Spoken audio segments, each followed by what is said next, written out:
स्वर कथा चैनल के सभी बंधुओं को संतोष कुमार शर्मा का बहुत बहुत नमस्कार। दोस्तों, हम सब ने एकलव्य की कहानी तो सुनी है या पढ़ी होगी। वही एकलव्य जिसने हंसते हंसते अपने दाएं हाथ का अंगूठा आचार्य द्रोण को गुरु दक्षिणा के रूप में भेंट कर दिया। ऐसा कहा जाता है कि गुरु द्रोणाचार्य ने अर्जुन को अपना परम शिष्य और विश्व का सबसे बड़ा धनुधर घोषित कर दिया था, परंतु जब उन्होंने एकलव्य की निपुणता देखी धनुष बाण चलाने में, तब उन्होंने कहा कि शायद मेरा वचन तो मिथ्या हो जाएगा। तो इसी कारण से एकलव्य से उन्होंने उसके दाएं हाथ का अंगूठा मांग लिया ताकि वो निपुणता से धनुष बाण ना चला पाए। परंतु क्या वास्तव में ऐसा हुआ होगा? क्या इतना बड़ा गुरु इस तरह की बात कर सकता है, इस तरह की हरकत कर सकता है, और वो भी जो महान ऋषि भारद्वाज जी का पुत्र हो? इसमें एक राय और भी है। इससे पहले कि हम दूसरी समीक्षा करें या दूसरा दृष्टिकोण इसके ऊपर देखें, हम एक बार जरा एकलव्य की कहानी पर दोबारा चलते हैं। गुरु द्रोणाचार्य, जैसा हम सभी जानते हैं, कि पांडवों और कौरवों के गुरु थे। वो कुरु राजकुमारों को शिक्षा दिया करते थे। निषाद राज भील का बेटा था एकलव्य। उन्होंने सोचा कि क्यों ना मैं भी एकलव्य को द्रोणाचार्य से शिक्षा दिलवाऊं धनुष बाण की, क्योंकि निषाद राज भी राजा था अपने देश का। वो भी चाहता था कि मेरे पुत्र को अच्छी से अच्छी शिक्षा मिले। एकलव्य जब गुरु द्रोणाचार्य के पास पहुंचा तो वहां कौरव राजकुमार शिक्षा ले रहे थे। जब उसने प्रार्थना की गुरु द्रोणाचार्य कि मुझे भी अपना शिष्य बना लो, तो गुरु द्रोणाचार्य ने यह कहकर मना कर दिया कि मैं केवल कुरु राजकुमारों को ही शिक्षा दे सकता हूं, इसलिए मैं तुम्हें शिक्षा नहीं दे पाऊंगा। एकलव्य निराश होकर वहां से चल दिया, परंतु उसने मन में ठान लिया था कि मुझे एक बहुत बड़ा धनुधर बनना है। उसने जंगल में द्रोणाचार्य की एक मूर्ति बनाई और उसके सामने अभ्यास करने लगा।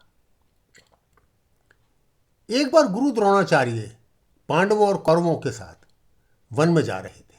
उनके साथ उनका कुत्ता भी था और कुत्ता बहुत जोर जोर से भौंक रहा था। तभी एक ओर से तीर आए और पूरा मुंह कुत्ते का उन तीरों से भर गया, परंतु कुत्ते को चोट नहीं लगी और उसका भौंकना बंद हो गया। गुरु द्रोणाचार्य ने सोचा ये तीर कहां से आ रहे हैं। वो अपने शिष्यों के साथ उसी मार्ग पर चल दिए तो सामने देखा कि एक भील बालक धनुष बाण का अभ्यास कर रहा है। उन्होंने पूछा, तुम्हारा नाम क्या है? उसने कहा, एकलव्य। तुम्हारे गुरु कौन है? उसने जवाब दिया, मेरे गुरु तो आप ही हैं, गुरु द्रोणाचार्य। उसने कहा, मैं कैसे तुम्हारा गुरु हो सकता हूं? मैंने तो तुम्हें शिक्षा देने से मना कर दिया था। उसने कहा, गुरुदेव, आपकी मूर्ति को सामने रखकर उसी से प्रेरणा पाकर धनु विद्या का अभ्यास करता हूं, तो इसलिए मैं आपका ही शिष्य हुआ।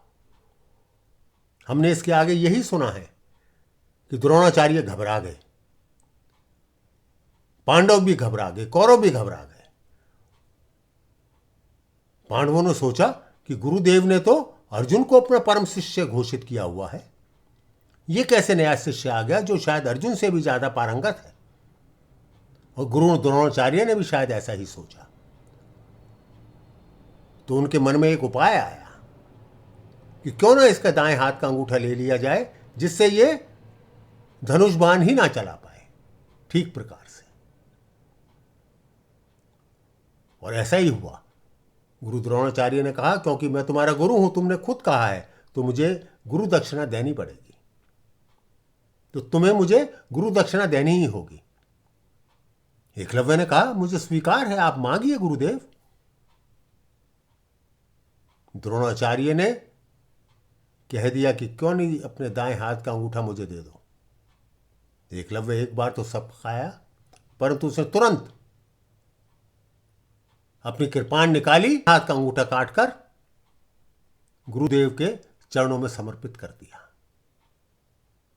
यह कहानी थी जो हमने अब तक सुनी थी और अब तक पढ़ी भी थी, परंतु उस पर एक दृष्टिकोण और भी आता है। क्या वास्तव में ऐसा ही था? ठीक है, ये मानते हैं कि यह गुरु निष्ठा और गुरु भक्ति की असीम उदाहरण थी, परंतु क्या यही संवाद हुआ होगा? क्या द्रोणाचार्य ने केवल इसी कारण से उसका अंगूठा मांगा होगा? तो चलते हैं एक ऐसे संवाद के ऊपर जो शायद उस समय हुआ हो। द्रोणाचार्य ने जब पूछा कि तुम किसके शिष्य हो, तो एकलव्य ने, जैसा हमने भी अभी बात की है, फौरन कहा कि मैं तो आपका ही शिष्य हूं, मैं गुरु द्रोणाचार्य का शिष्य हूं। परंतु उन्होंने कहा कि मैंने तो तुम्हें कोई शिक्षा नहीं दी। पर एकलव्य ने इस पर जवाब दिया, परंतु मैंने तो आपको ही गुरु माना है, मन से गुरु माना है। इस पर द्रोणाचार्य ने पूछा, तुम किसके पुत्र हो? तो एकलव्य बोला, मैं निषाद राज भील का पुत्र हूं, जो अपने देश के राजा हैं। गुरु द्रोणाचार्य सोच में पड़ गए।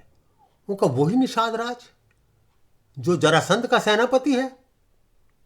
एकलव्य फौरन बोला, हां, आपने ठीक ही पहचाना। परंतु उन्होंने कहा, क्या तुम जानते हो कि जरासंध किस प्रकार का दुराचारी है? उसने कितना अन्याय किया है अपनी प्रजा पर और बाकी राजाओं को भी कितना सताता है। तो ऐसे व्यक्ति का, जो समाज के लिए निष्कलंक, जो समाज के लिए कलंक हो, जो समाज के लिए अच्छा ना हो, क्या तुम्हारे पिता उसका साथ देंगे? एकलव्य ने कहा, क्योंकि वो उनके सेनापति हैं, इसलिए उसका साथ अवश्य देंगे। तो उसने कहा, तब गुरु द्रोणाचार्य बोले, तो क्या तुम इतनी निपुणता प्राप्त करने के बाद तुम भी जरासंध का साथ दोगे? तो उसने कहा, अवश्य, क्योंकि मेरे पिता उसके सेनापति हैं, तो मैं भी अवश्य ही उसका साथ दूंगा। ये जानते हुए भी द्रोणाचार्य ने कहा कि वो एक तरह से नर पिशाच है, मानवता का शत्रु है, अन्याय करने वाला है, दुराचारी है। एकलव्य अपनी बात से टसमस नहीं हुआ। उसने कहा कि मैं अवश्य ही उनका साथ दूंगा, मैं वहीं जाऊंगा जहां मेरे पिता हैं। अब गुरु द्रोणाचार्य ने सोचा कि यदि इस तरह का निपुण धनुधर जरासंध की सेना में मिल जाएगा, तो इस तरह का निपुण व्यक्ति यदि जरासंध की सेना में मिल जाएगा, तो जरासंध का तो दुराचार और बढ़ जाएगा, उसका न्याय तो और बढ़ जाएगा। हम सभी जानते हैं कि जरासंध ने 17 बार मथुरा पर आक्रमण किया था। द्रोणाचार्य ये भी जानते थे कि जरासंध श्री कृष्ण का शत्रु है। तो उनके मन में फौरन एक विचार आया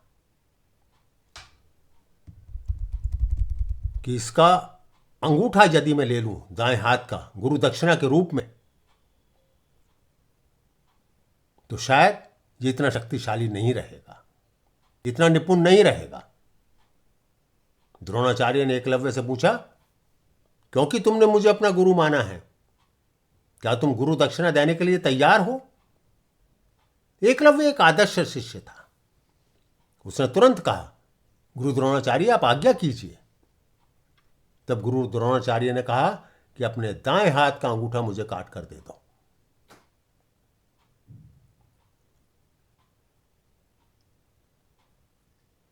निषाद राज के बेटे ने एक पल भी नहीं गवाया और अपने दाएं हाथ का अंगूठा काटकर गुरु द्रोणाचार्य को अर्पित कर दिया।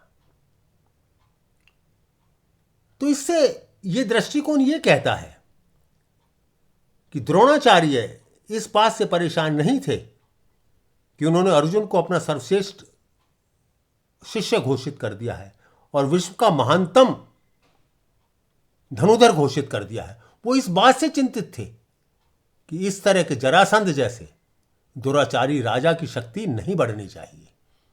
और शायद इसी कारण से उन्होंने मानव जाति को बचाने के लिए, मानव जाति के बढ़ते हुए संकट को बचाने के लिए गुरु द्रोणाचार्य ने एकलव्य से अंगूठा मांग लिया। तो ये एक दूसरा दृष्टिकोण है इस विषय के ऊपर। मेरा आप सभी से निवेदन है, आप इस पर भी विचार करें, क्योंकि इतने महान ऋषि, इतने महान गुरु कोई तुच्छ बात नहीं कर सकते। उसके पीछे एक बहुत बड़ा उद्देश्य रहा करता है। मित्रों, यदि आपको ये बात पसंद आई हो तो आप अपने कमेंट जरूर लिखिए और अपने विचार हमें जरूर लिखिए। और यदि आपने अभी तक स्वरकथा चैनल को सब्सक्राइब नहीं किया है तो कृपया अवश्य कर दें और हमारा उत्साह बढ़ाएं।